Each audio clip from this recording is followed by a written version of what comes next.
देश का सबसे बड़ा ठग सुकेश चंद्रशेखर।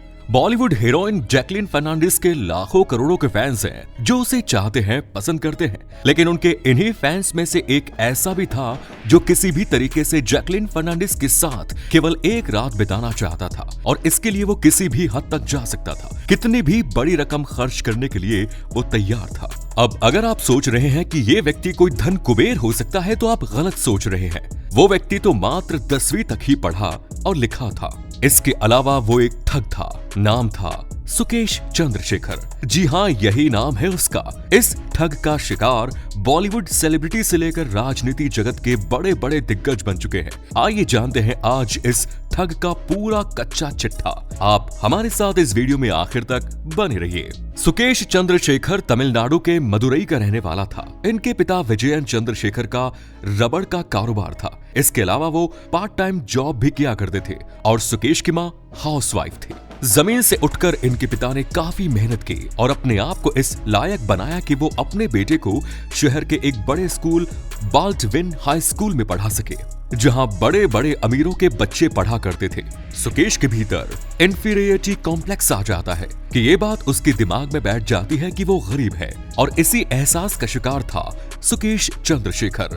सब बच्चे बड़ी बड़ी लग्जरी गाड़ियों से आते थे, जबकि सुकेश के पिता उसे अपने स्कूटर से स्कूल छोड़ने जाया करते थे। बस यही से सुकेश के दिमाग में ये ख्याल आया कि उसने बड़ा होकर इतना बड़ा आदमी बनना है, इतिहास में उसका नाम अमर हो जाएगा। सुकेश जब स्कूल के दिनों में था, यानी कि नाबालिग था, उसी समय उसने क्षेत्र के पुलिस कमिश्नर के नाम से अपने लिए एक ऐसा फर्जी लेटर तैयार करवाया जिसे दिखाकर वो कहीं भी आ जा सकता था, जिसमें ये लिखा था कि इस व्यक्ति को पूरे कर्नाटक में कहीं भी आने जाने की परमिशन है। सुकेश उस समय नाबालिग था, लेकिन वो गाड़ी भी चलाता था और कोई उसे रोक नहीं पाता था। कहीं भी वो घूम सकता था, कोई भी पुलिस वाला उसे रोकता था। बस इस लेटर की छोटी सी कामयाबी ने उसे आसमान में उड़ने के लिए पंख दे दिए। अब वो कहीं भी जाता और पुलिस उसे रोकती तो बस और कमिश्नर का लेटर दिखा देता। एक दिन उसे पुलिस ने रोका। उसे नहीं पता था कि वो जिसको कमिश्नर साहब का लेटर दिखा रहा है वो खुद वही कमिश्नर साहब है। कमिश्नर साहब ने लेटर देखा और वो समझ गए कि ये उनके हस्ताक्षर नहीं है। मतलब लड़का इतने समय से पुलिस को बेवकूफ बना रहा था। इसके बाद पुलिस ने उसे और उसके पिता को अरेस्ट किया। आगे चलकर साल 2007 में सुकेश एक बुजुर्ग से लगभग 1 करोड़ की ठगी करता है। यहाँ से उसने इस धंधे में कदम रखा और आगे बढ़ता चला गया। सुकेश की खासियत थी कि वो न केवल लोगों को अपनी बातों के जाल में फंसा लेता था, बल्कि वो हिंदी, अंग्रेजी के अलावा कन्नड़, मलयालम और तमिल जैसी भाषाएं भी काफी अच्छे से बोल लेता था। तमिलनाडु में जब एम करुणानिधि मुख्यमंत्री हुआ करते थे, ये अपने आप को उनका भतीजा बताकर लग्जूरियस लाल बत्ती की गाड़ी में घूमा करता था, जहां पुलिस वाले भी उसे सैल्यूट मारते थे। आज के दौर का ये शातिर ठग जब भी अपने शिकार से बात करता है तो वो कभी अपने आप को मुख्यमंत्री का दाया बायां बता दिया करता था या फिर कभी अपने आप को आईएएस अफसर बता दिया करता था। कभी कभार खुद को बड़ा उद्योगपति भी बनाकर सामने वाले के सामने पेश कर देता था। एक बार सुकेश ने आईएएस अफसर बनकर एक उद्योगपति को फोन किया और उससे कहा कि वो उस उद्योगपति को 132 करोड़ का टेंडर दिला सकता है, लेकिन उसके लिए उसे कुछ पैसे खर्च करने पड़ेंगे। उद्योगपति इस बात के लिए राजी हो गया और सुकेश ने उससे 19 करोड़ देने की बात की। उद्योगपति के पास उस समय उसने पैसे नहीं थे। उसने कैनबरा बैंक से लोन लेने की कोशिश की।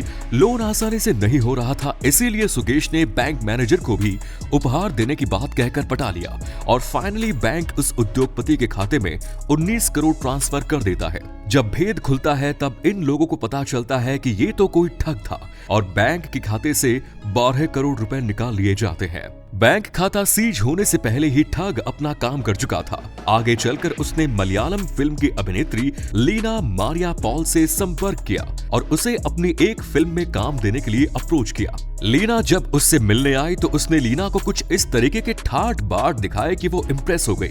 बाकायदा लाल बत्ती की गाड़ी और उसे सैल्यूट ठोकते लोग लीना को इतने पसंद आए कि धीरे धीरे वो सुकेश के करीब आते चली गई।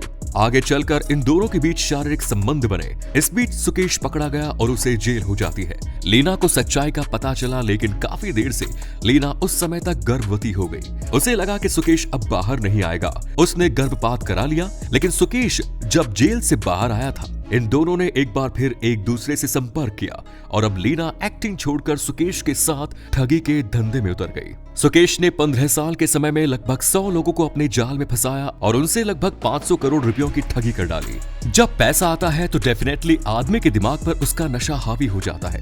सुकेश को बॉलीवुड हीरोइन के साथ समय बिताने का शौक लग चुका था। उसके पास 54 करोड़ रुपयों की गाड़ी थी, दुनिया की महंगी महंगी घड़ियां थी। इन्हें वो हीरोइन को गिफ्ट देकर इम्प्रेस किया करता था और बदले में उनसे उनका समय मांगा करता था। उसने नोरा फतेही, भूमि पेडनेकर, सारा अली खान जैसी हीरोइंस को अप्रोच किया, मगर इन लोगों ने उसके गिफ्ट को स्वीकार नहीं किया। ऐसे ही अप्रोच जब उसने जैकलीन फर्नांडिस के पास की तो यहाँ उसकी दाल गल गई। इस पर बॉलीवुड हीरोइन जैकलीन फर्नांडिस की दीवानगी का ऐसा नशा चढ़ा कि इसने हीरोइन से मिलने की जिद ठान ली। वो केवल एक ऐसे राइट कॉन्टेक्ट की तलाश में था जो उसे उसकी पसंदीदा हीरोइन से मिलवा सके। जैसे ही ये राइट कॉन्टेक्ट कंफर्म हुआ, मुंबई के एयरपोर्ट में 1.5 लाख रुपए घंटे के किराए वाला एक प्राइवेट जेट पहुंचता है, जिसमें बॉलीवुड की ये हीरोइन सवार होती है और चेन्नई के लिए उड़ जाती है। चेन्नई की हयात होटल में इन दोनों के मिलने का समय भी तय हो गया था। मुंबई से उड़ने वाला प्राइवेट जेट जब चेन्नई एयरपोर्ट पर पहुंचा तो वहां पहले से मौजूद एक हेलीकॉप्टर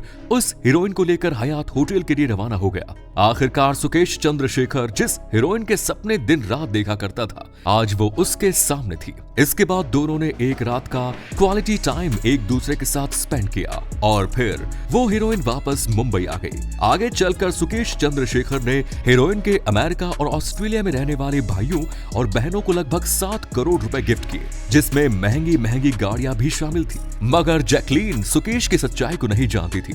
जब वो उसे सच्चाई का पता चला तब तक देर हो चुकी थी और वो ईडी के शिकंजे में फंस गई। लेकिन सुकेश ने जो जबरदस्त ठगी का कारनामा किया, उसकी कहानी इससे भी ज्यादा दिलचस्प है। जयललिता की मौत के बाद उनकी पार्टी 2 भागों में बंट गई और उन दोनों के बीच पार्टी के चुनाव चिन्ह को लेकर झगड़े शुरू हो गए। तब चुनाव आयोग ने जयललिता की पार्टी के चुनाव चिन्ह 2 बत्ती को कब्जे में ले लिया। इसके बाद उनकी पार्टी की दावेदार शशिकला के भतीजे दिनाकरण पार्टी के चुनाव चिन्ह के लिए काफी प्रयास कर रहे थे, पर उनका काम नहीं बन रहा था। ऐसे में सुकेश चंद्रशेखर सामने आया और उसने बताया कि चुनाव आयोग के एक बड़े अधिकारी से उसकी बात हुई है और वो उन्हें पार्टी का चुनाव चिन्ह दिला सकता है, लेकिन बदले में उसे पैसे देने पड़ेंगे। कुल मिलाकर ये सौदा 50 करोड़ में तय हुआ।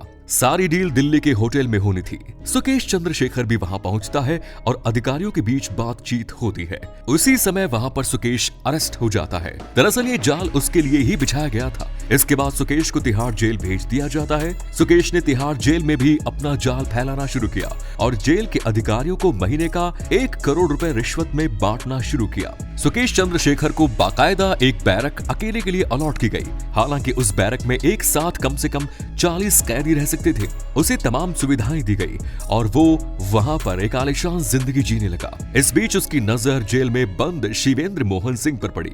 जेल में शिवेंद्र के बड़े भाई मलविंदर सिंह भी बंद थे। दोनों रैली गियर और रैनबैक्सी के साथ साथ फोर्टिस हॉस्पिटल के चेन के वाइस चेयरमैन हैं। इन दोनों उद्योगपतियों पर कभी आर्थिक घोटाले का आरोप लगा हुआ था और इसके चलते वो जेल की सलाखों के पीछे थे। शिवेंद्र की पत्नी अदिति अपने पति और जेठ को छुड़ाने की कई कोशिशें कर रही थी, परंतु उसे सफलता नहीं मिली। अचानक 15 जून 2020 को आदित्य सिंह के पास फोन आता है। ट्रू कॉलर में स्पष्ट समझ में आता है कि ये फोन गृह मंत्रालय से आ रहा है। केंद्रीय गृह मंत्रालय, भारत सरकार नई दिल्ली से आए इस कॉल को अदिति रिसीव करती है, जो दूसरी तरफ से केंद्रीय कानून गृह सचिव मिस्टर अनूप कपूर उनसे बात करते हैं। वो पीएमओ के हवाले से अदिति से ये कहते हैं कि उनके पति की देश को जरूरत है। कोविड-19 समस्या से निपटने के लिए सरकार उनकी सेवाएं लेना चाहती है और इसके लिए सरकार बड़ी जल्दी ही उन्हें जेल से रिहा करने वाली है। साथ ही बात करने वाला अदिति को इस बात की हिदायत देता है कि इस बातचीत को गुप्त रखा जाए। अपने पति के जेल से रिहा होने की खुशी शायद अदिति के विवेक पर हावी हो जाती है और वो वही करने लगती है